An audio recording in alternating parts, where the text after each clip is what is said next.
Halstead Telephone Company and R&J Broadcasting Incorporated is proud to present to you this broadcast on yourliveevent.com.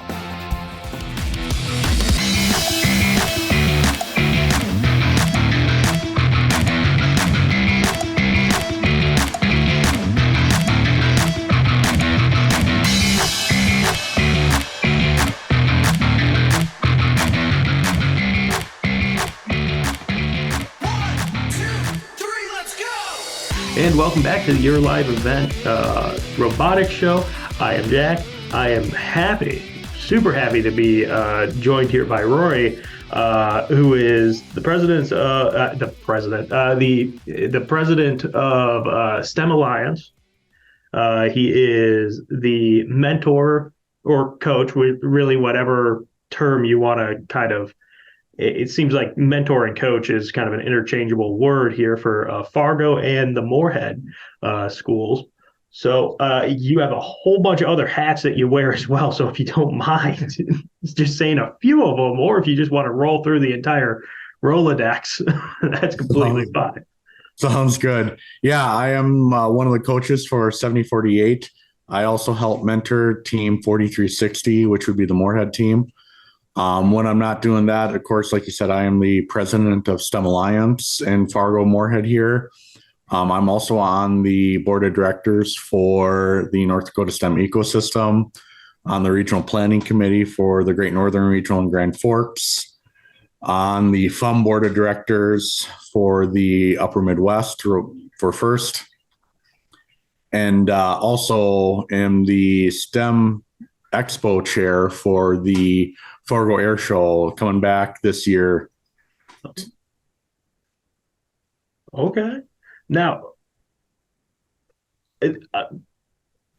main reason, well, not the main reason. We got a lot of reasons to talk, but one that we really want to concentrate on, it was the kickoff event in Fargo, and the new kickoff show that you guys have been doing, I believe, for the last 2 years, or was this the first year that you guys were really going after it? This was the first year we did a kickoff show. This will be the third year, this was the third year we did a kickoff in Fargo at the Fargo Air Museum. It's a great area to do a kickoff at. It's something unique. A lot of the kickoffs are held in auditoriums or school classrooms or a gym. We're fortunate enough to be able to partner with the Fargo Air Museum to work with them with some of their events and their STEM programming. And then we do our kickoff there. Also unique to the Fargo kickoff is we invite the area FTC and FLL teams in to do a scrimmage. Basically practice, have field set up for them because their competitions are coming up later this month. So it gave them an opportunity to practice and get things going. And then the pre-kickoff show, it was just a way where we wanted to try to connect all the kickoffs together. Certainly with it being a global event kickoffs are going around all over the place.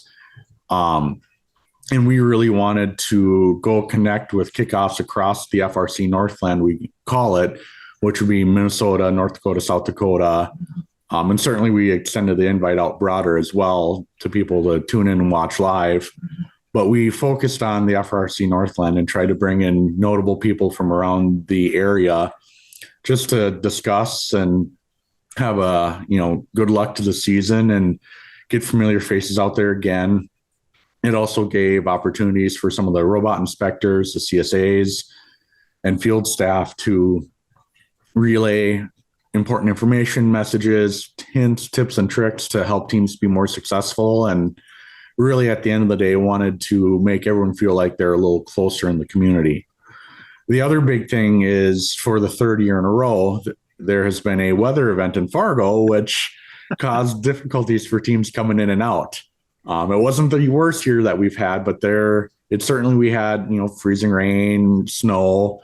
So it made things slippery, slow driving conditions. So teams that weren't able to come, or teams such as up in War Road or in Greenbush or even down in Becker, it allowed teams like that to connect to each other and get some of that workshops. Certainly, we all do a workshop or a training or tips and tricks or hints or here's things to look out for this season at all of our kickoff events.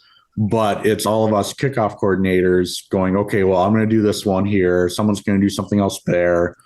So doing a video like this allowed all of us to put together what we were calling high intensity, short duration topic. So no one really got bored with it, so that we could share the information. And if teams couldn't get out or get away, they still were able to get some of that amazing content that was provided and sent over and streamed and tuned in live and everything else we did.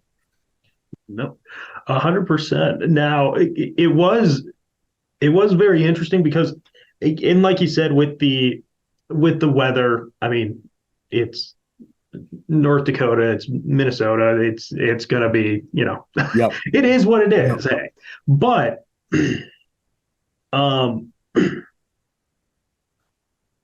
being able to, just like we're doing right now, like kind of zoom in and check up on everybody else's stuff. I mean, it was really cool to kind of, because I was lucky enough to be able to go to the kickoff show at the Fargo Air Museum. Like, that was really cool, and I definitely want to touch on like the venue itself as well. But when it comes to like you said, like this is like the third year in a row. Like, were you the one that kind of like was pushing for this? Like, hey, this is something we should be doing, or was this something like, oh yeah, no, let's just connect everybody via?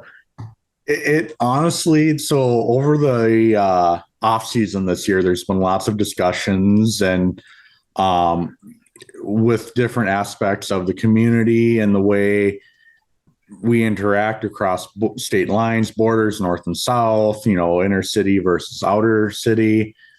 And wanted to, just with that in the back of my head, we wanted to try to connect everyone again, get everyone back on the same page, excited.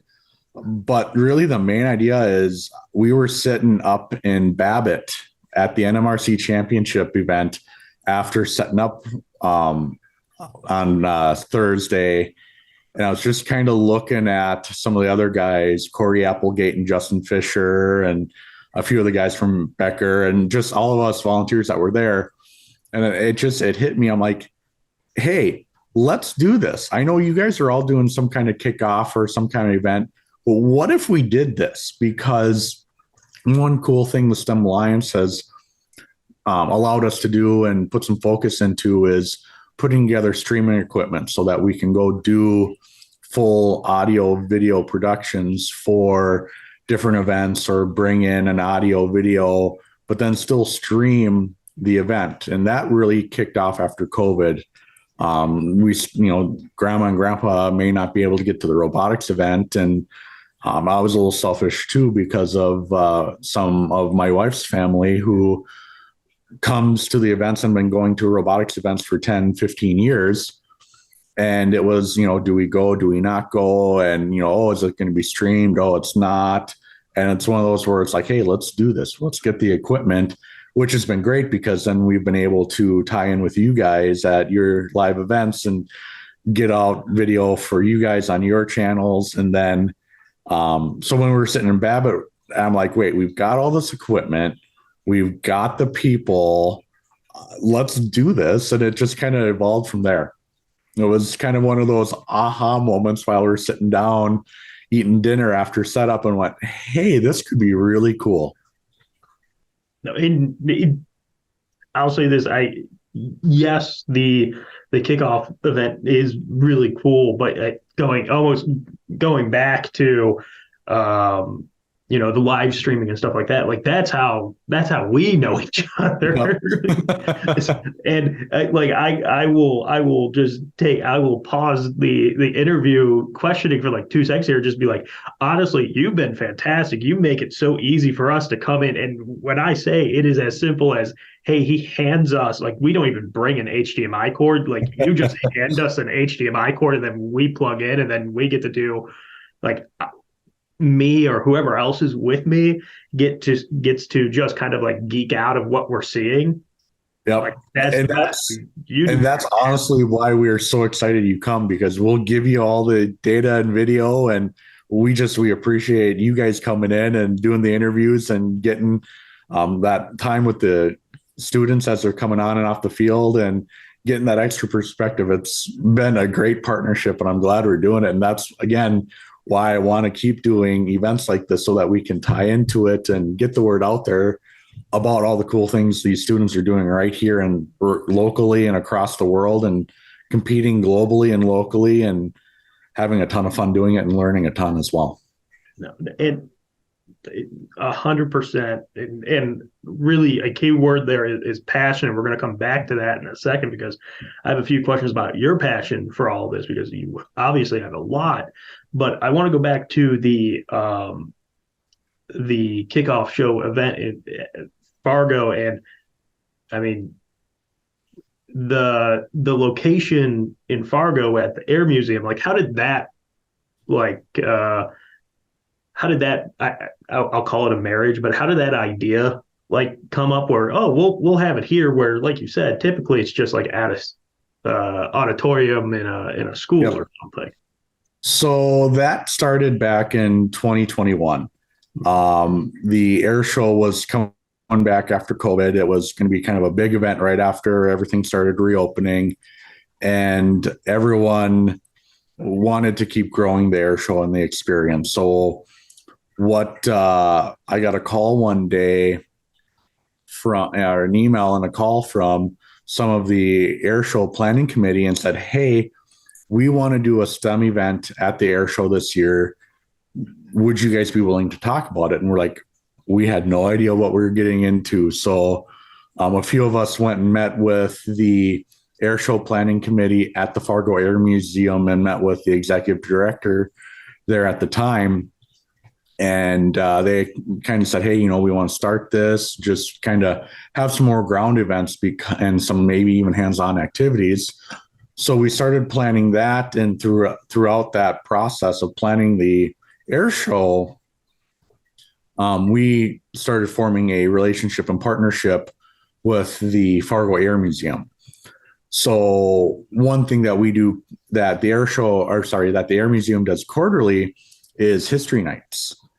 And they're free and open to the public, and they're really have had some amazing topics. So we've partnered with them to come in and use our streaming equipment to stream those events live. We've gone back and forth with helping each other with different events, their fundraising.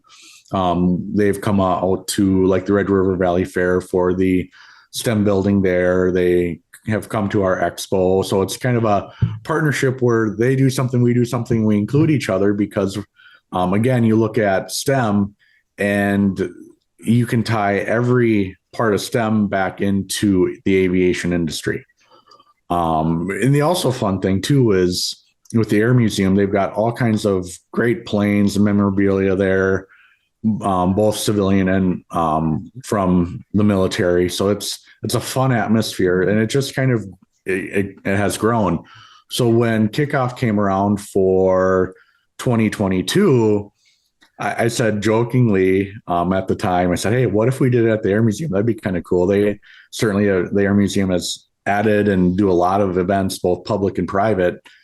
And they said, yeah, that'd be amazing. So the first year we did it there, where everyone came in, watched the videos. That year we were able to get some grants from the North Dakota STEM ecosystem, and we gave the 8 teams that were in attendance a brand new 3D printer. Oh. So the last year, we added FTC and FLL coming in to practice for their scrimmage, because they're local events are this month, and then they move on to state the end of the month into February. And this just gave them a time where we could set up a field partnered with NDSU to bring in their fields for FTC and FLL to help the younger students out. It also starts allowing our students to make the connection with the FTC and FLL teams, and also those teams to see what the next level would be for an FRC. So we started doing that, and it worked out, and it's been a very fun partnership and relationship. And being at the Air Museum, it's a ton of fun sitting there and looking at history across, military and civilian aviation history involving STEM and robotics. And we've got everyone there watching a robotics kickoff event and getting an opportunity to see what the Air Museum has.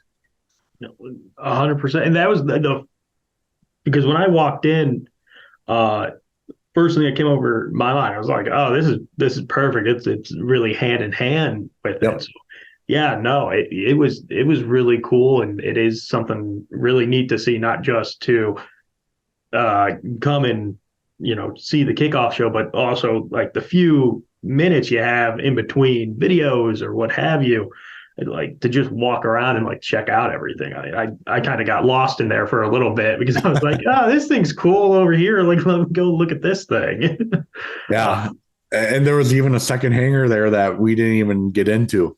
You see, that's funny because I remember I was going like, I wonder, really, there's probably more here that we're just not seeing. Okay, that is cool. Yeah, there's a second hangar that is kitty corner, so it's one of those where you can go in there back and forth. But we had about 250 people there just for the kickoff event between the Lego League FTC and robotics teams. So it was a lot of people in there, and it's always fun because they've got the space, and it's always fun to have a Lego League table right underneath the wing of the B-52 they have in there, or sorry, the B-25 that they have in there. And we were setting up Friday for it, and we were like, well, if we us in the Air Museum were like, well, if we push the yellow Cub in the corner forward like 10 feet, then we'd have room to put it there. So it's just rearranging and getting everything set up. So it's a lot of fun and really cool to see, and it's a great tie-in too with all the great aviation history we have right here in the Red River Valley. Now, I want to go back to something that we talked about beforehand, and that's passion and kind of. I'm gonna guess it's all kind of like merges into one. But how did you get into the whole robotics thing? I mean, where does the passion come from for you? So this will be my 15th year as a mentor for being in robotics. I started out with 876 Hatton Northwood. And I actually got into it because the person I was dating at the time, which now is my wife, the first time I met her family was getting in a vehicle and driving down to, at the time, Mariucci Arena to go watch a robotics event in 2009. Oh. And I was like, this is amazing. Here's me in college. I'm like, I've never seen any of this before. Where was I would have loved to have this opportunity in high school. So that's when I started mentoring the next year with Teammate 76 from Hatton Northwood, working right alongside her dad, who will be coming up on, I believe, 25 years mentoring this year, 876. So that's where it started, is just, going to the event, having a ton of fun, seeing what it was. These events are, at the time, and still is described as a rock concert for nerds. And it had so much fun, and I always had a interest and passion for technology. I went to school for technology, so it really paired well. So I started back then, and now this is my 15th season as a mentor. This will be my 7th season as a volunteer for the events as well. So through there, I ended up moving down to Fargo after college and kept working with 876 for a while. And then some of the first leadership found out that I'm in Fargo, and Fargo needed some help. So that's when I started helping Fargo Moorhead out with Fargo Moorhead building together. We have a great partnership and call sister teams. So we're really doing some cool things in Fargo with those teams, and I'm happy to be a part of it, which allowed us at the same time. Then when I started mentoring there, I found out that the mentors were forming the STEM Alliance at the time when I had jumped over to them. So got involved with the STEM Alliance so that we can do more than just help the high school teams. We're working with the Tech Challenge and the Lego League teams, and even with some 4-H and VEX teams and NDSU Robotics and Robot in 3 days from NDSU. And just trying to do more and more in the community outreach and, show off with the cool things that are STEM related right here in the Red River Valley, but at the same time, give this amazing opportunity to the students to learn and have a ton of fun, and not even realizing they're learning life skills, engineering and design and building and hands-on. It's always fun at the beginning of the year to get the students that obviously they're, industrial tech and they like building things with their hands, and they're like, hey, yeah, I'd kind of like to learn some of the computer things. Or some of the students have been more focused on computers or math or science and go, hey, I would love to build, but I've never touched a saw or a piece of aluminum before. And it's like, you don't need any skills. If you don't know anything, come on in. We'll teach you everything you need to know, and we'll build robots. We'll take anyone and we'll have a ton of fun doing it. And at the same time, open up opportunities for students to pursue career goals and lifelong passions, just from a few years in the shop at high school. No, that's 100%. It is awesome how, like, you guys, it seems like just robotics period can really like take anybody who has the, like you said, who's never touched a saw before, to somebody who, okay, yeah, no, I've been building stuff like this in my garage since I was 5 or whatever. And you can put them both in the room and they're going to get the same amount of, knowledge and everything else out of it. It's absolutely crazy how, this robotics really is. Yeah. We have a very unique community, especially in the Red River Valley. And I just love what we're doing in their valley up and down. We've got students that were on teams when they were in high school, and now they're on helping mentor Fargo or other teams. We've got mentors from, we have a mentor that was on Fred 2883. Okay. We have a mentor that was on Team 876. Actually, he mentored when he was a student when I first started mentoring. So now he's graduated, started working for Titan Machinery, and is helping mentor Fargo as well. So it's these, we're starting to bridge gaps where we're seeing students that were on teams now are coming back to help mentor, which is fantastic. And we're also seeing students that were their parents might have been on a team and now they're on a team, which is cool to see. That is actually really cool to see. But before I let you go, any last thoughts or any hopes for what, the kickoff show, might look like in the future, or anything like that you would like to share? Yeah, we're actually already planning next year's kickoff show. We've gotten a lot of positive feedback that people enjoyed it. It was fun. Certainly looking at improving some technology things, better ways to go live to different events. Certainly adding more content from this season. And, as much as people say, hey, how big do we want to get it? I really want to focus on what we're doing here in FRC Northland in Minnesota, North Dakota, South Dakota, on how unique we are here compared to everywhere else, and the closeness and the community that we've grown here, and how we help each other out and have fun. So Yeah, we're already working on it. We're going to have hopefully some more segments and more teams joining. I'd really like to be able to go live to way more events. It was great to go live to where we did go to. We had teams watching in Becker, Minnesota, up in Warroad, Greenbush, over in Nevis and Uppsala.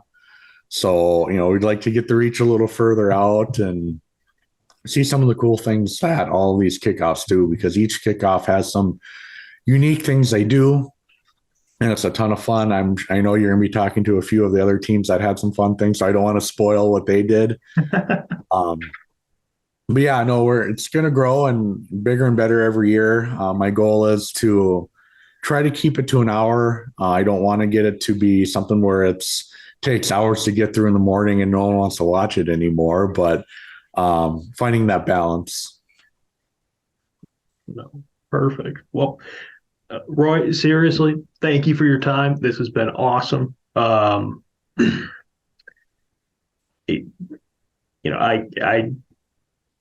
Last year, it's funny because last year, like we really didn't talk to you on the show at all, but we talked all the time. Right. Got to events and everything. But yeah, no, we'll have to sit down and talk again a little bit later on into the year. But seriously, again, thank you so much for coming on, talking to us today. It has been awesome. And thank you guys for watching. Make sure you're staying tuned. We'll be right back.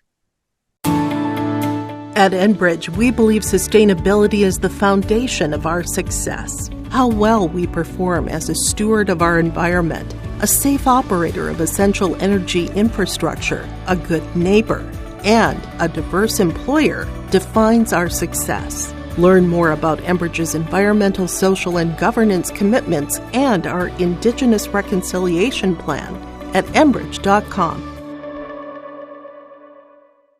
This is Chris from RDK Enterprises, your local precision planting dealer. Manage what you can to overcome what you cannot. Farming is all about preparing your operation to be successful when given an opportunity. Invest a few minutes and bring in your seed meters to be reconditioned and calibrated. We have some room, so give us a call and we can help you overcome those simple obstacles. RDK Enterprises, 636-2119 or planterdoc.com.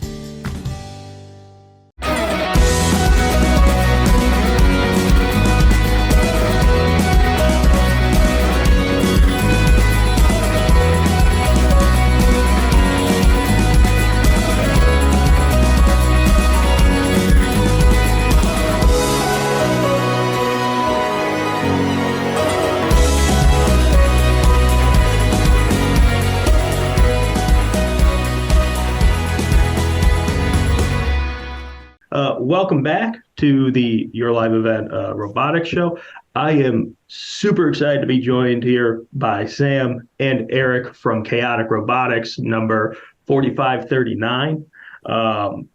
It's almost poetic in a way, because I feel like I don't feel like I know our first show we had KAOTICs on, so super excited to kick it back off with you guys. And I'm trying to remember, Sam, did we talk last year? No. Maybe like once, but probably not. Oh, okay. All right. Well, super excited to have you back, Eric. Always happy to see you. Always happy to see you too, Jack. Oh, fantastic. Well, before we get into the new game, which I definitely didn't just watch this video and I have a bajillion questions on. Hopefully you can answer them for us too. Oh, goodness. Well, let's actually talk about a little bit of and I'm going to use air quotes here, your off season, because what I learned last year, you guys really don't have an off season. Nope, there really isn't one. Right. So if you don't mind just kind of filling us in, like what did you guys do during the putting to bed last year's game and now getting started up with this year's game? So for us, the last thing we do with the prior year's robot is the NMRC championship. That's the last time that it sees a playing field, which you were there. You know how that went for us. It went really well for us. So I can't say that I can say I'm sad about seeing it go, but in the same breath, we always love to hear and see new games coming. I bet. Sam, how was for you? How was the NMRC tournament? Programming it was the robot for it was a lot of fun. I really enjoyed how well it did that during that event. So it was nice to see it kind of flourish at the end of the season, off season. Okay. Now, with that robot, is it like a retirement thing for it? I mean, I know with like other sports, you put a jersey in the rafters. I don't think you're hanging that robot anywhere. But like, what do you guys do with the robots? It's parts. It's just parts. We use it for parts for the next year's robot, and there are teams that you will talk to. You, Jack, personally will talk to this year that every single one of their robots that they've made is sitting up on a shelf somewhere for everybody to see. So I would love to go back in history and go back in time and just take all the shell of everything and hang it up in the wall somewhere. But low budget teams, we need parts. So No, I definitely I can understand that. Now, any like community outreach you guys did or anything of that nature? Oh, we do lots of things. We go and visit sponsors, and we go and we do usually fundraisers. We did a purse and gun bingo fundraiser this year, so that went over really well. Lots of people are already asking me when the next time we're doing one is. So yeah, we do a lot of fundraising events. It's expensive to do this, so we need the funding. So yeah, it's a lot of community outreach. We did on top of the purse and gun bingo, we did a spaghetti. What did we do? Taco bar? I don't even remember what we did last time. Taco bar, spaghetti feed, something like that. I remember spaghetti. Spaghetti. I remember spaghetti. Sam was serving, so more likely spaghetti. Okay. No, that's it. That really is awesome. No, it really is. I really am in shock with the entire process of the game and the building, but not just that. It's the whole outreach and everything like that. So like I do love hearing about the spaghetti possible taco. Yeah, I don't know. Food. We did food. Yeah, you did food. That's always good. But the fundraising and going to sponsors. Now, going to sponsors, I mean, are you guys and Sam, this is definitely more geared towards you. Like when you go talk with the sponsors, I mean, is that daunting for like you guys, or is it something like, oh, hey, we've been doing this long enough, we kind of get it? Every time it's definitely an experience because they usually give us a tour or something of like what they're doing and stuff. So it's always interesting, at least. I actually happen to work for one of our sponsors. Ah, very nice. So I'm not an employee of the school other than coaching robotics. Oh, So okay. I work for Team Industries, and so it's kind of nice to bring them there every once in a while and show my coworkers what they're up to and those types of things. So, Oh, no joke. That's awesome. That's awesome. That's awesome. Alrighty. Now,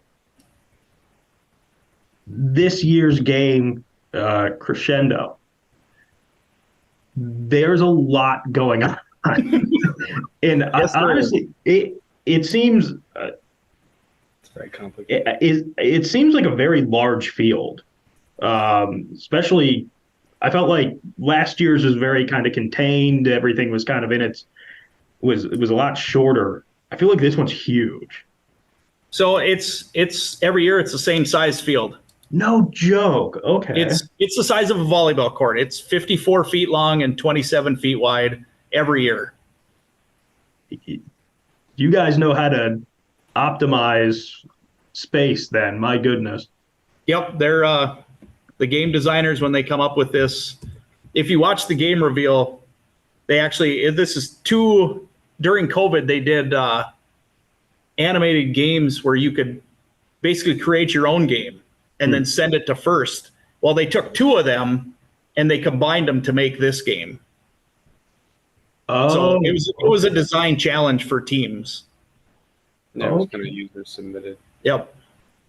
Okay. Now, so, and again,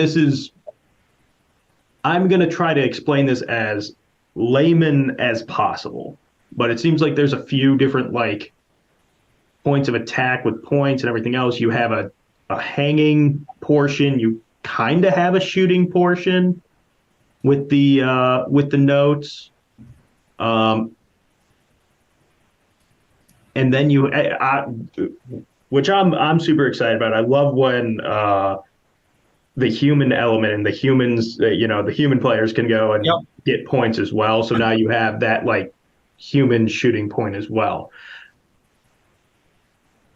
Tackling this hurdle, I don't want to call it a problem, but this hurdle, this game, what is step 1 for you guys right now?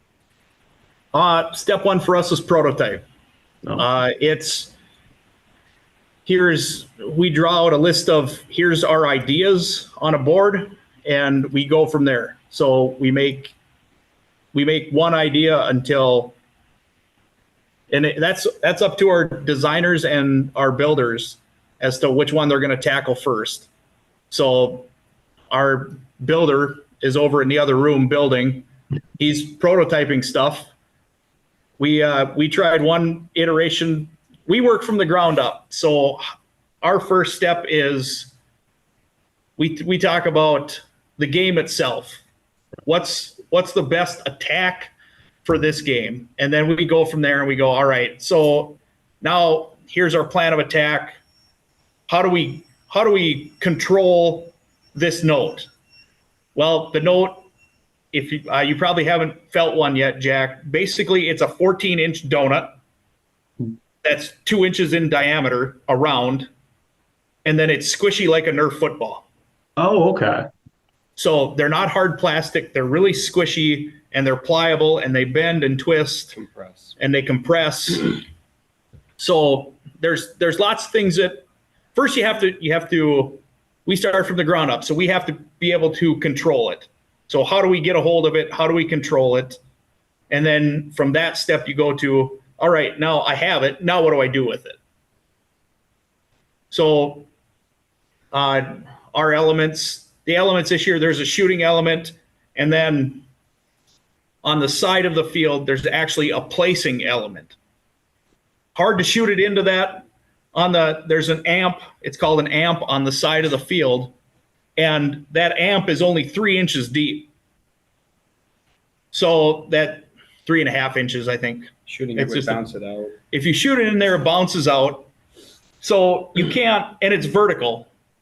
Right. So the hole has to fall through the bottom to get points. So you have to place it in there. All the struggles of this are, it's one game piece. And Right. that one game piece, we have to shoot it and we have to place it somewhere. That. You're welcome. Yeah, no, thanks. I love this portion of it because last year for me it was the game piece where it was okay. Hey, it's a balloon and you have to figure out, or it's a beach ball cube and then it's a traffic cone thing. Like that was so different. But now even it's just one thing now. But now you gotta So, okay, we're going to take a step back. You're already like prototyping things. So do you have something functioning? Like, are you shooting these donuts all over the place all of a sudden? Yep. This came out like 10 days ago. What do you guys mean you already have something going on? So that's part of the prototyping process. We prototype it with whatever motors we have laying around that we can power with just a battery. And then when I get an opportunity to get my programmer, I get to add motors to code, and we get to put the prototype that my builder is working on, we get to put that on our robot, and then we can drive our robot around and prototype from our robot. Okay. So we can figure out all those angles, and I should say make sure that our angles are right. Yeah. That we already have preset. So that's kind of where we're at. Okay. Now, Sam, programmer, correct? Yep. So for the programmer, I mean, is majority of of the heavy lifting on your side, is it all coming right now, or is it all going to be pretty much spread out? It kind of comes in waves. So they build the drive base or whatever, and then I program it so they can drive it in teleop and stuff to prototype. And then it's pretty easy as they're prototyping. They'll put something on. They want a button to do this. I just throw it in there. That's pretty easy. And then after prototyping, they have a final design and stuff. Then it kind of goes into really heavy lifting. That's, doing autos and making autonomous functions and that kind of stuff. All at the kind of towards the end there. Okay. Now, middle. Real quick, because obviously I know what autonomous means, but for everyone else, there is a portion in the games where it is an autonomous mode. Could you just explain what that mode just is? So for I think it's the first 15 seconds of each game, it's the robots can run pre-programmed functions. So the drivers are behind the line, no one's touching their controllers. It's all pre-programmed functions to, like, say, score a note or drive back out of the zone to get the parking points or whatever it is. So it's all autonomous points, pre-programmed. Perfect. Now, for that 15 seconds, will you have like almost a playbook of like, hey, here's option 1 where it's going to do this. Here's option 2 where it's going to. Yep. Oh, okay. So it really depends on the other teams in our alliance, what they want to do. And then that's part of the strategy that we do before the game. So we all pick what we want to do in autonomous and who can do what. So you will have coding or whatever have it, right? Yep. To go do either option A, option B, C, and it's as easy as like what the Yeah, last year I think we had like 8 autos or something, 8 different options. Because there's so many different things you can do. You see, that's crazy. So you had 8 options for last year's game. I think it was 8. Oh. And that's probably the heaviest lifting, honestly, is the autonomous functions. Okay, no, that's crazy. But like, when you do this, like, you make it as simple as like, okay, hey, we're gonna do option C. Okay, we're just gonna click button C to make it do this. It's a drop-down menu before we get started. So on the computer, you just select the one you want to do, and then it does it when autonomous starts. I had trouble finding a record button. So like this, again, to me, what you guys do is absolutely, it's absolutely outstanding and amazing. And then it's like some of the most scariest stuff I've ever seen, where I'm like, man, these guys are geniuses. They're crazy. I think that every day, Jack. I think that every day about these guys. If you ask me to program, there's absolutely no way I could do it. Absolutely no way. He asked me to build. There's no And way. if I ask Sam to build, there's no way he can do it. No. That's why I have a builder in the other room that's building. And Sam, when we leave here, Sam's going to be programming buttons, I'm sure. Yep. Now, with that, kind of touching on that, like Sam, how did you fall into programming? Is it just something you wanted to do, or was it like, oh, this is what you're doing? Don't tell him the truth.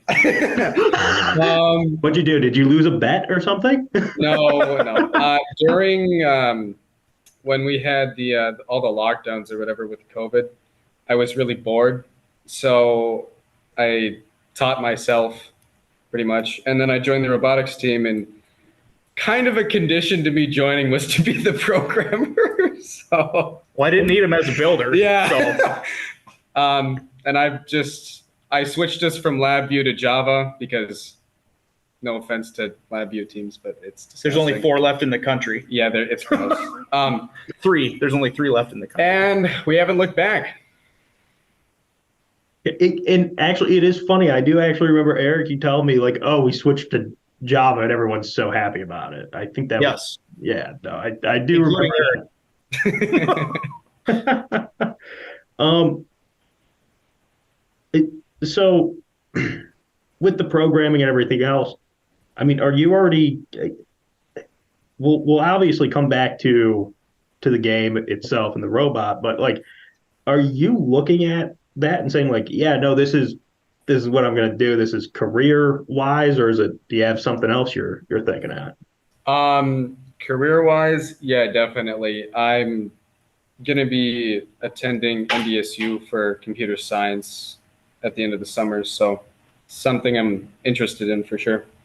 No, that's awesome. That's awesome. And obviously, doing the robotics must be a heck of I'm going to call it a resume. I believe that's what I'm forgetting what it's called, where you send it to the schools. But yeah, no, on a resume, I mean, it has to be outstanding. But going back to the game itself, what is a hurdle that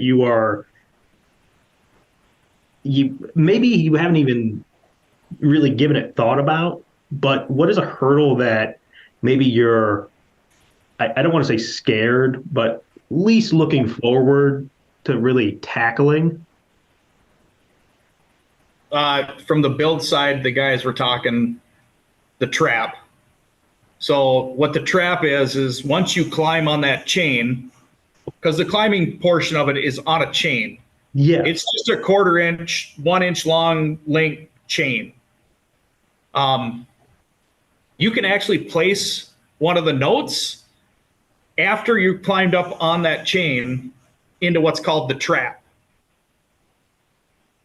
So you're on stage when you get up on and there's a trap door for the note to go into. The question is, do we do it? Do we not? Do we focus our energy and time on that? Now, is it worth doing it? There's a website called Chief Delphi that all these nerds look at, and we go through it. All these robotics kids go through, and we look at it. I look at it multiple times a week. You're one of those nerds. I am, and we look at it all the time. And one of the, it's kind of it's a sounding board for people. If you have questions, put it out there. Okay. That's the best part about this program is it's, if you need help, put it out there. Somebody will help you. So the question is the trap a trap? Are people going to spend all this time trying to get their trap points and not be able to do the other functions of the game? And it's a debate. It's a debate. It's what your team is capable of building and what your team wants to focus on. Because what I want to focus on team-wise and what the team down the road wants to focus on may be 2 completely different things. So it's really what your focus is and where your level of building and programming expertise comes in. All right. Sam, I'm basically the same question for you. Is it still just that? Because I'm not gonna lie, that was just you're thinking about scoring points. I'm thinking like just grabbing on and hanging off that chain thing. That to me, I do think is nuts. I think the actual act of grabbing and hanging won't be too difficult. The hanging portion of it is we've done that for years. It's whether it's a stationary bar or a chain or a rope. It's all the same mechanisms to do it. Right. It's just how do you grab onto it and hold it and keep your robot from going wherever the chain wants you to go. Mm. Okay. So, but yeah, no, Sam, is it the trap points? Is it something else? Like what is something you're not fully, or you're not just there yet, I guess? For me, it's probably going to end up being, we want to use, or at least I want to use, we're going to use the April tags. They put little QR codes basically all over the field, and you can use vision processing to calculate where they are from your robot, like the distance from them in meters or whatever you want, I guess. And I want to be able to use those to, like, say we want to go to a place where a human player can feed us some nodes or whatever, notes. They can just basically hit a button and it'll drive there and dock for them. And I want to be able to do that this year. But the hardest part's probably going to be if we do like have a shooting function or something like that, and we want to shoot it into the, what's it called? The speaker. The angle that we shoot them into is kind of a narrow area the farther away you get. So it's harder to shoot. So I want to make it possible for the robot to calculate when you can shoot it, and it'll kind of auto aim if we do have a shooter or something like that. Again, just absolutely crazy. And that's, you actually answered a question I had while I was watching the video, because they kept on showing, I forget, you just said the name, but like to me, I'm like, it's a QR code. Oh, April. Yeah. So what's the difference between that and a QR code, or is there none? So, and they're the same, essentially. They both store data. A QR code can store the same thing as an April tag. April tag just stores less. So an April tag stores like one number. It's like 1 through, I think, 16. They all have their own number. Mm-hmm. And the robot can read that and be like, okay, that April tag's number is 1. That's the dock, or the feed station, whatever it's called. I want to go to number 1. And it'll figure out where number 1 is and then try and drive to it. As long as it's in the camera and the camera can see it. As long as the camera can see it, it can kind of figure out, where is it. So the only difference between an April tag and a QR code is that a QR code can contain more data. Okay. So what you want to do, and it sounds like you guys are going to do, is not only are you going to worry about putting shooting a hanging element on your robot, you're also going to have like this camera that's able to rotate and kind of like find the. Yeah, the logic for that's already been done pretty much. Really? Little computer. Crazy. That's absolutely bonkers. Sam's been busy. Yeah, Sam's been busy. It definitely sounds like it. But like you guys haven't been, though. You guys have been just as busy, if not more. Before we sign off and everything else, any last thoughts? Anything you, Sam, you would like to say before we sign off? I don't know. Nope, I don't have anything. I don't know what I'd say. No, you're completely fine. You're completely fine. Eric, any last thoughts out of you. I've always got thoughts, Jack. For me, the best part about this game, any game, first in general, is that it's not the same as basketball or wrestling or any of those things, because basketball is going to be basketball next year. Wrestling's still going to be wrestling next year. Robotics is going to be a completely new game, completely new tasks every year. So to see what comes in the minds of the youth, of the students that we have, good ideas or bad, I'm dumbfounded every year as to what comes out of their mouth and what their thought process is behind things. Whether it's our 7th graders or our seniors, it's always something that I would never have thought of, and I'm in shock every year. So, and again, I've been. This is going to be my 3rd year really being exposed to this, and I can 100%, double down on what you're saying there. It really is amazing to see what I get to see the final product and talk with you guys. But yeah, no, I guarantee just being in those first, hey, we are throwing every single idea on this board, and whatever is clever, I mean, that has to be. Actually, that's going to be my last question. How do you start kind of separating those ideas of hey, this is the path we're gonna be taking, not every single. So usually that comes with, I usually leave it up to my seniors to kind of make the final decision on what we're gonna start prototyping. And it might be their idea, it might not be. The first prototype we had was not what they wanted, what my seniors wanted right away, but they thought, hey, this is a really good idea, let's try it. So we tried it, that didn't work the way that we thought it was going to, so we're on another iteration of that particular prototype. Wait, so this is your second. This is your second idea you're going through. Yes. Wow. Based off of the first. Based off of the first one didn't work, and we went, all right, we don't like that idea. We're going to completely scrap basically 2 or 3 days worth of work and go start over from scratch. That's a heck of a skill. I'll say that. That's a heck of a skill to have, to be like, hey, you know what? We're not married to nothing. Let's just keep on going.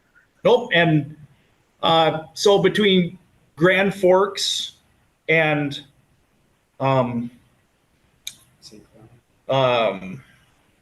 Wisconsin, Seven Rivers, we actually completely changed our robot last year. So from week 2 to week 5, we did something completely different than what we did week 2. So the process really never stops. That's awesome. That is absolutely awesome. But guys, seriously, thank you guys so much for taking the time. Was super excited to talk with both of you. Super excited to get back into the robotics swing of things. Just sitting here and speaking with Sam and obviously you, Eric. I mean, it was so cool. It's awesome to hear your guys' thoughts during the early portions of this robotic year. Yeah, nope. I'm going to see if there's a slot available later on that you have open to possibly come back and see us when we have everything running and we're in the shop. Oh, no, absolutely. Oh, I know this is not going to be the last time we speak. I promise you that. Oh, no. Nope. No, absolutely not. But again, thank you guys so much. You guys have been awesome. Stay tuned. We'll be right back. Engineering, architecture, land surveying, environmental services. We have the experience to tackle all manner of projects. Widseth is known as a firm that is solid, agile, and versatile. And that's the kind of reliability you can expect when you engage us on your project. They are invested in our community. They are invested with our people. They're going to create a product that's going to exceed our expectations every single time. That is why we go with WIDSEF. College goes far beyond the buildings, classrooms, and the tests. It's about making new friends, trying something different, and discovering your purpose. It's about getting involved, supporting your community, and joining the conversation. It's about learning, growing, and finding your passion. This is not your average classroom. This is the University of Minnesota Crookston. At Enbridge, we believe sustainability is the foundation of our success. How well we perform as a steward of our environment, a safe operator of essential energy infrastructure, a good neighbor, and a diverse employer defines our success. Learn more about Enbridge's environmental, social, and governance commitments and our Indigenous Reconciliation Plan at enbridge.com. Welcome back to the Your Live Event Robotics Show. I'm here with Curtis. Curtis has, I always love talking to Curtis because he has like 4 different hats on constantly. So it's like having multiple interviews in one interview. It's awesome. But I'm going to try to, and it's fantastic because we always go through it like right beforehand. And I'm like, okay, I'm going to like miss 3 of these, but, head mentor of UC-Botics, that's team 4480, vice president of NRC, I believe. Is that Northern Minnesota Robotics Conference? Yep, NMRC. I'm gonna say it's not the correct term, but a head planner for the it's the event in. We've literally talked about it on the phone too, and I'm just absolutely. So I'm also part of the regional planning committee now for St. Cloud's event, the Granite City Regional. St. Cloud, yeah. Okay. Yep. No, but again, excellent. Curtis has a whole bunch of hats. It's fantastic. We're able to talk a whole bunch of different stuff. Right. And with that being said, let's actually take a step back and kind of look at last year all the way from just your overall thoughts, like putting to bed what last year was, all the way from like week 0 to what was it, 2 months ago in Babbitt when I saw it last. How'd you think last year went? Was it, it'd be that game or just? So for me, I thought last year was actually fabulous, primarily because the game was highly competitive. There was a lot that was dependent on not only your driving skill, but also how you executed picking up game pieces and placing them. And then through that, like just the competitive aspect of watching the game was exciting all around. And it was exciting at the week 0 event, which is essentially our big practice scrimmage that we get before going into the regionals. But then at our regional events, when we go to compete with 30 to 50 other teams from around the world, it just adds and builds continuously there. And now, even most recently, well, I say most recently, October, when we had our NMRC event up in Babbitt, Minnesota, I mean, it's still fun to watch. And it's great seeing the kids interact, get excited about what it is we do. And so for me as a whole, I thought last year was an awesome success. Our robot might not have been, but our team and the competitive aspect and just their like positiveness of like, okay, that broke. Now what are we going to do? How are we going to do it? And it just, all in all, I thought the kids, learned a lot because I have a lot of newer students now jumping on the team and joining this year, having some seniors that have graduated. And so we're having leadership changes then in that front too. And it's fun to see kids step up and become a little bit more invested in it, going, okay, we can't rely on them anymore. So now it's us. How are we going to do this? And so that's even been shown now through my class and after school as we've started our build season for the 2024 Crescendo game. Yes, and we will touch on crescendo here. I believe you me. It's awesome. I have a million questions on that and everything else. But perfect. I do want to kind of go back in.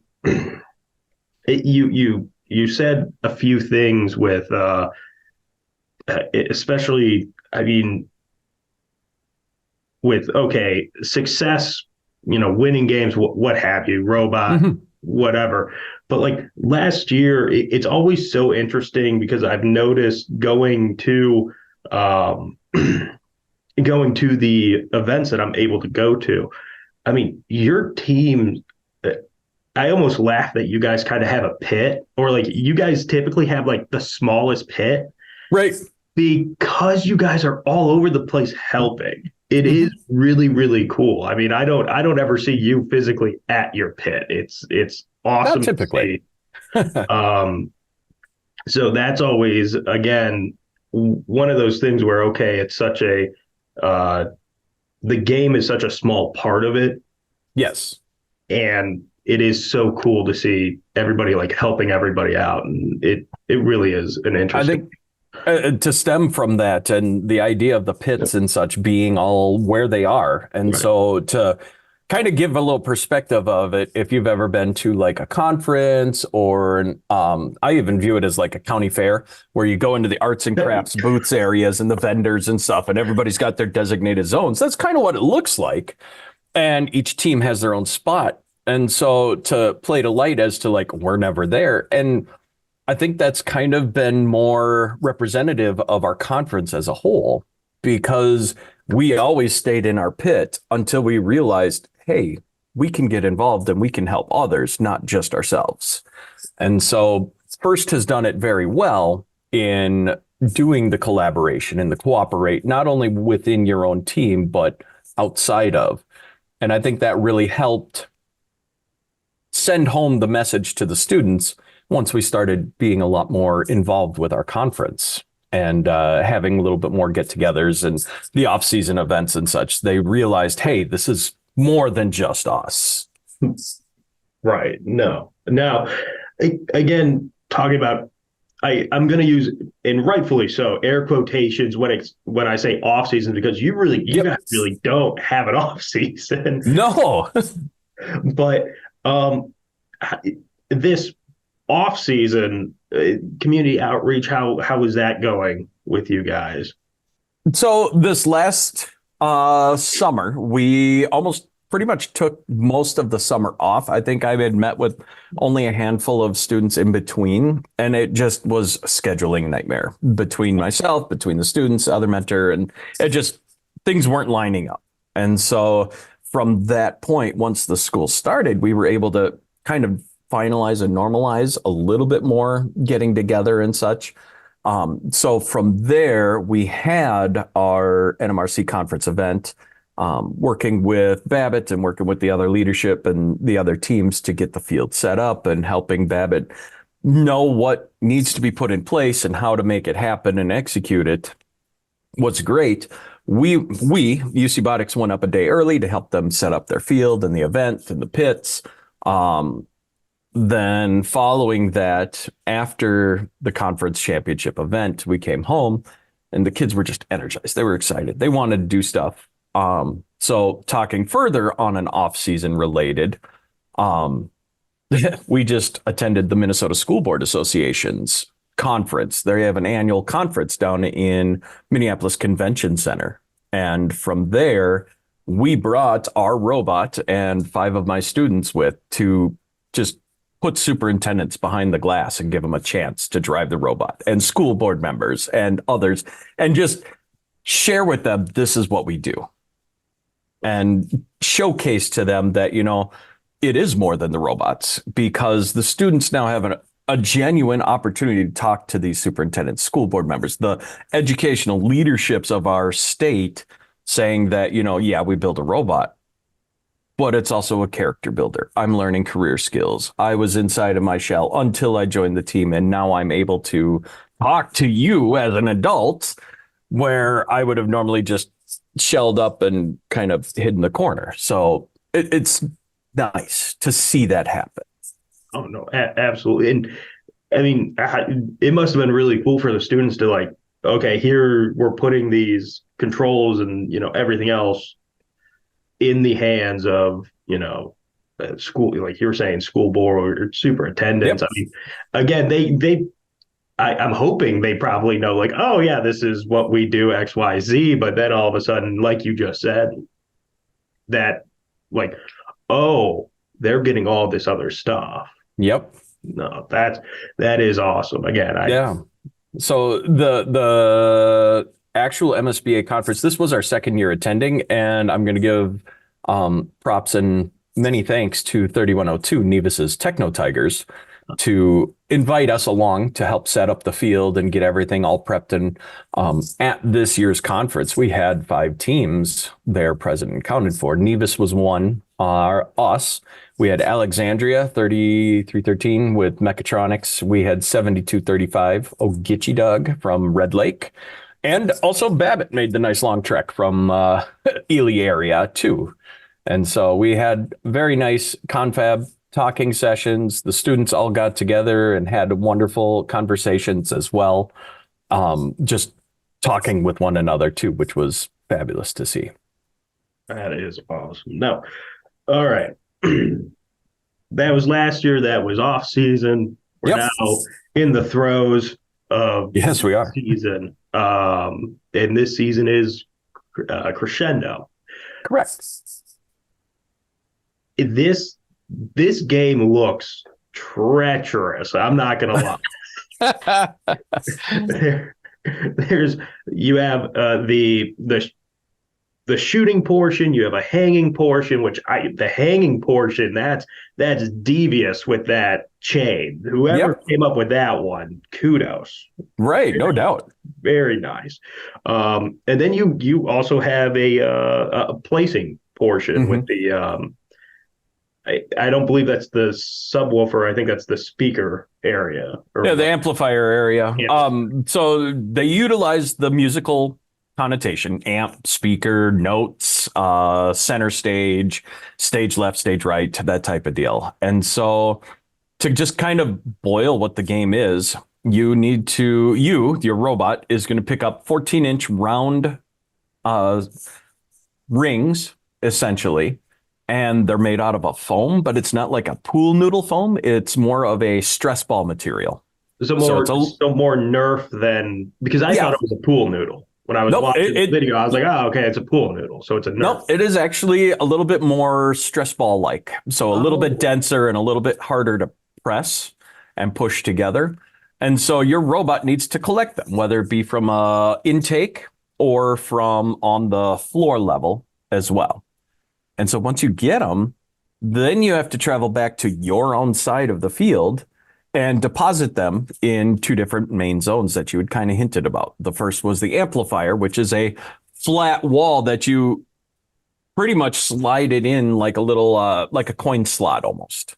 If you're looking arcade machine in that type style where you have to press it flat and then it slides down into a track area. And then the secondary goal to shoot it into, which is a shot at 6.5 feet in the air, is the speaker itself, that speaker. And so you got to put the notes in the amplifier, or the speaker is primarily the biggest part of the game.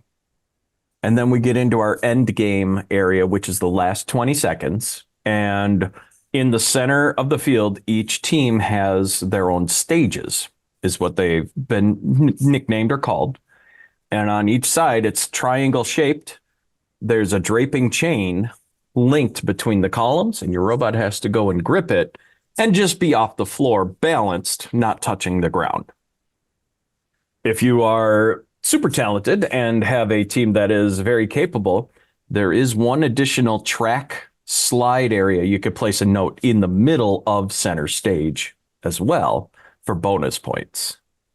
And so it's complicated in regards to some of the execution of it, but in the same regards, I feel that First has done us a nice job and a nice favor in inspiration with some of the other teams, providing at least a starter idea for teams to run with when it comes to the game. And that was unique this year.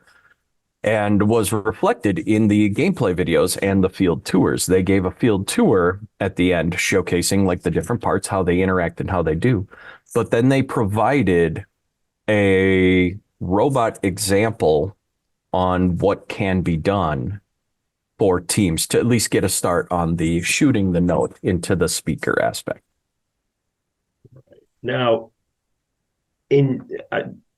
I did actually kind of take a peek at all those videos, and that is, I was like, oh, okay, cool. Because the instant I saw the game, I was like, I don't even know what this thing is going to like, what any of these robots are going to look like. And then I'm like sitting there going like, as much as I really, really like this, I'm like, I don't know if I was cut out for this.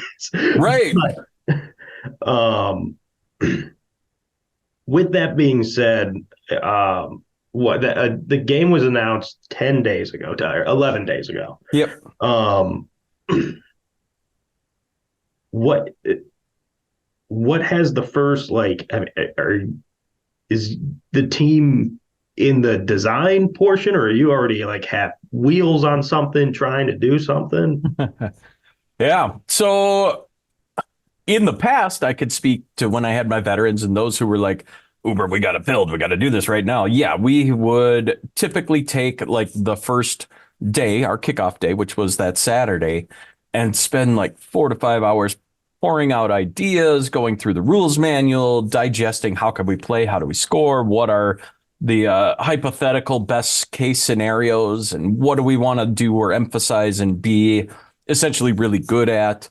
And just digest all of the content, come up with all of our massive brainstorming and everything right then and there so that we got it down on paper.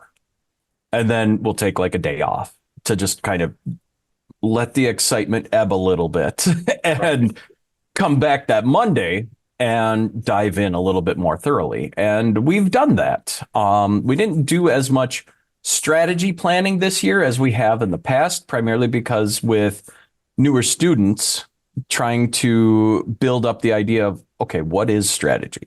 How do you come up with like best case scenarios? What does that look like? So it's been training day a lot for us. And so we're not as speedy as we have been in the past, coming up with design ideas and really diving into the prototyping stage.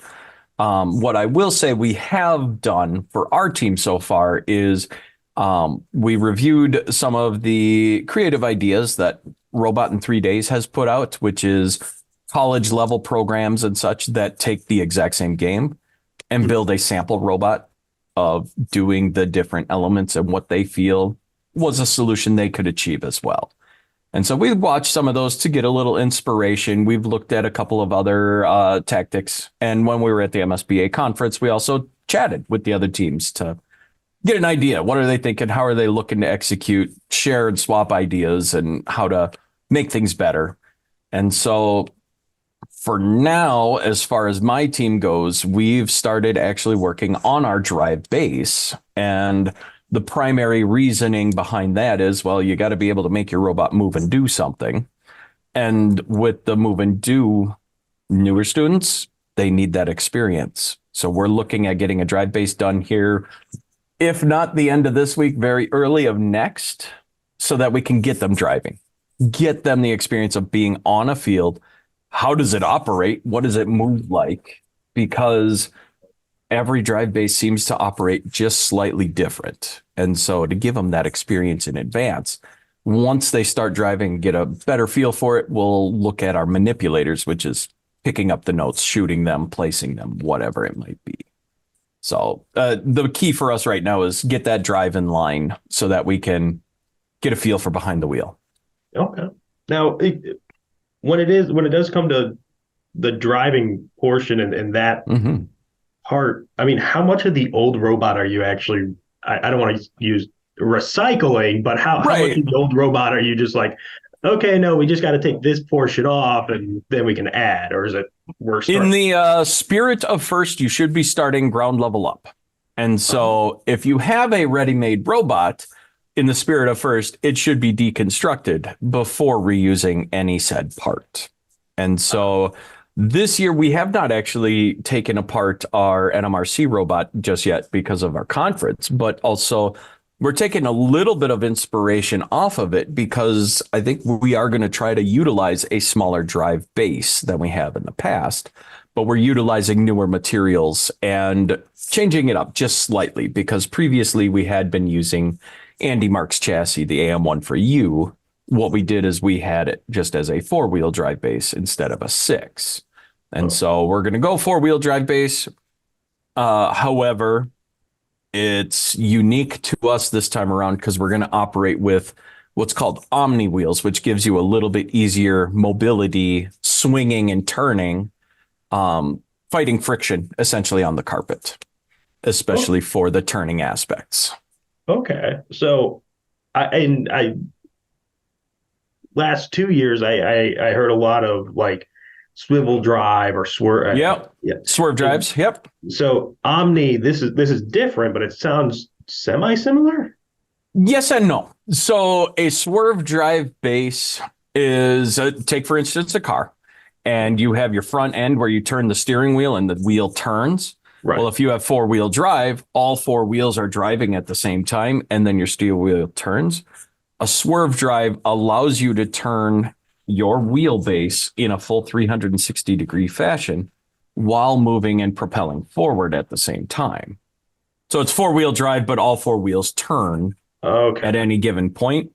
An Omni wheel is a static circular wheel that drives forward and back only. However, what makes up its tread, so if you're talking cars, it has a series of micro wheels turned 90 degrees on there. So I can drive forward using that tread, but then if I have a force pushed onto the side, it'll just glide using those secondary wheels. Okay. So it's meant to give more mobility and reduce the amount of friction. We're going to have a challenge with that too, because we could be pushed pretty easily. Being that we have no static, like if you get bumped, those side wheels are going to allow you to drift. So that's something I really wanted the kids to get a feel for as well. Hence why starting the drivetrain a little bit earlier, but we're only using it on our front of our robot just to allow ease of twisting and turning rather than complete drift. Okay. All right. Now, I mean, that right there seems like a hurdle, but it is a little bit. Yeah. In your opinion, with all the different elements and portions of the game, what do you see being the biggest like hurdle? Be that for your team or just in general? Like, right, this part's going to be the biggest pain. So, from the years of experience, the biggest hurdle I have come to find, and it's one we constantly headbutt against, is experience driving. Having time on the stick, getting a feel for how the robot moves, how it drives, how it operates, and the quirks of the system as a whole. In the past, we've spent so much time refining, perfecting, getting it to where it should be. And then, oh, shoot, competition's next week. We got to actually drive, but we're not quite done with this part. And so that's something I'm really goal-wise wanting to try change this year, is give a little bit more stick time to the students so they can feel it as it goes and refine as it goes then. Okay. But to answer the question, experience. Driving experience, I think, is the biggest and essentially the game breaker or the game maker for people. You could have a team that's running a stock robot that like Andy Mark had, or not Andy Mark, but first shared with everybody, that basic system. But it's that driver skill, the knowledge of how their drivetrain works, maneuvers, positions, where they can and can't park, and how to get around up. Like that in a game is going to make or break it. You could have a robot that does everything, but if you don't know your buttons, you don't know the controls, how fast it goes, how your equivalency of rookies then in that fashion. And it's kind of a balanced scale in that regards. Right. Now, you already kind of like touched a little bit, or you've been hinting at this. When it comes to the team, it seems like your team's pretty fresh this year. It's a lot of rookies. Yeah, a fair amount. So actually, and I say a fair amount of rookies. I've got 2 seniors who've been with us from the essentially their start within the district, and they've been doing a fabulous job. They've been helping a lot on the build aspect, getting parts and materials made. But yeah, we've got a lot of young blood, sophomores. I have kind of the bulk of. We also got some junior hires that are diving in now too, and they're excited to be here. But it's roping them in, trying to figure out, okay, what skills do you have? What don't you have? And how can we get you the knowledge essentially you need to succeed? And again, it's one of those things where it has to be a double-edged sword where you're like, oh man, I hope we're getting fresh blood. Like, this is awesome. This is fantastic. And then you're like, oh, we got a whole bunch of fresh blood. But it's trainings. Yes. Training. But no, that's, again, it's awesome to hear. Like you said, it really is just seems like it keeps on growing. It does. Yeah. Going back to what I noticed in Babbitt, because I believe I mean, we were there during school time. Yes. And they actually brought the younger students through, and like they were looking. And it was the funniest thing where like, here goes an entire class. And I don't want to say like, oh, like 2nd, 3rd or 4th graders, tiny kids. The elementary. Yeah. Elementary kids. Their entire class just boom, this like group of 3 just stay behind and they start talking to like the other kids. And I'm like, hey teacher, you're like leaving 3 behind here.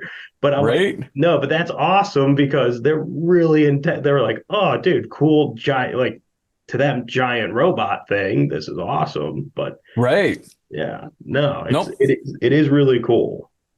100%. And it's worthwhile, which is better yet, I feel, across the spectrum for all students, all kids. And one of the things that happened to actually Uppsala when we were still moving the event around to a variety of schools is we hosted the championship on Friday intentionally here. And we started doing that so that we can bring the students in to view what it is we do and to help drum up that interest as well. Because for us as smaller districts, a lot more rural, we don't always have the closest of events to go to, with the exception of this year now and the St. Cloud Regional.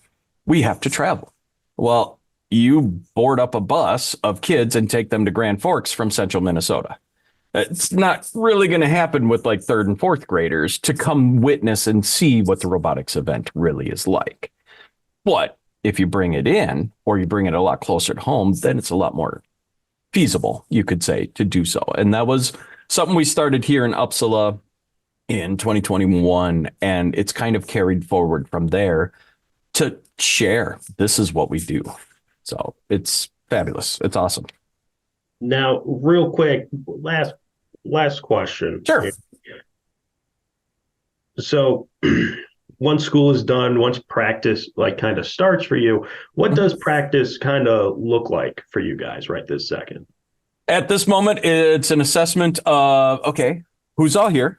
What do we have left to do? So I've got my list on my whiteboard behind me here of all the things, relatively speaking, in order that need accomplishing. And then we'll just start either delegating or teaching.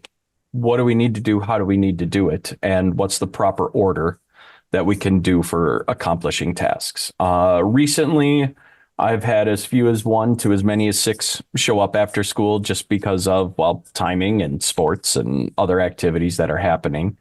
And that's where a lot of our like drive chassis ended up being built, especially this last Saturday. Last night, we were doing some assembly and riveting on some parts to make sure it's all nice and secure.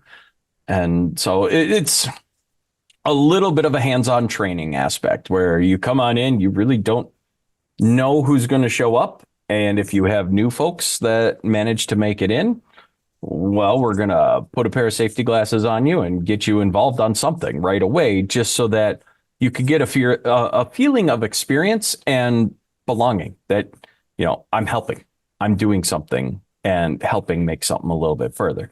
And I will also admit that not everybody really wants to turn a wrench. And so we do have other opportunities for them too. So like I've been wanting photographers and people to just record our process along the way, snap some photos, snap some video so that we could put it on webpage, social media, through the school's site, that type of deal. We could make our articles. We've been actually working on a fundraiser process right now. We're making custom tumblers through the school through a sublimated printer. And we're going to be starting to sell those here hopefully next week. And so there's a lot of moving parts and moving wheels that anybody can help with any one task. It's just, what would you prefer to dive further into, really, is what we've been operating under. Okay. No. Perfect. Well, yeah. Any last thoughts? I mean, I know this is probably not the last time we're going to have a conversation. Right. Last thoughts for the show. At this point in time, I mean, first and foremost, thank you again for having me on here. I do appreciate this. And as far as first goes, I mean, I cannot encourage people enough to just go get an experience of it, whether it be the local team or seeing an event in person. It's kind of the biggest deal because coming to the practices, trainings, whatever you want to call it, is one aspect, but actually making it to an event is, to me, the biggest eye opener you could have. And then it's almost where the light switch gets flicked on and you go, I get it. I understand what they're doing now. And this is amazing. So, but all in all, thank you again. I do appreciate this a lot. Well, I truly appreciate being able to do it. This has been fantastic. Like I was saying all last year, it really does. And like you were just saying, man, when you go to that first event, you take a sip of that Kool-Aid and you're going to be the Kool-Aid. That's pretty much it. You're going to be like, hey, this is pretty cool over here. You got it's a whole game changer, and it's amazing to see how it impacts these young kids' lives. So it's awesome.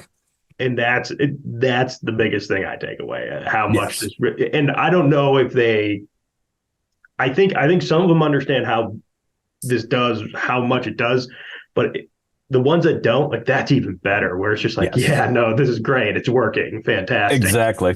Nope. It's awesome. And I got bit by the bug almost 15 years ago. So it's pretty wild. No, it is awesome. But again, Curtis, thank you so much for your time. It's been fantastic as always. Much appreciated. Stay tuned. We'll be right back.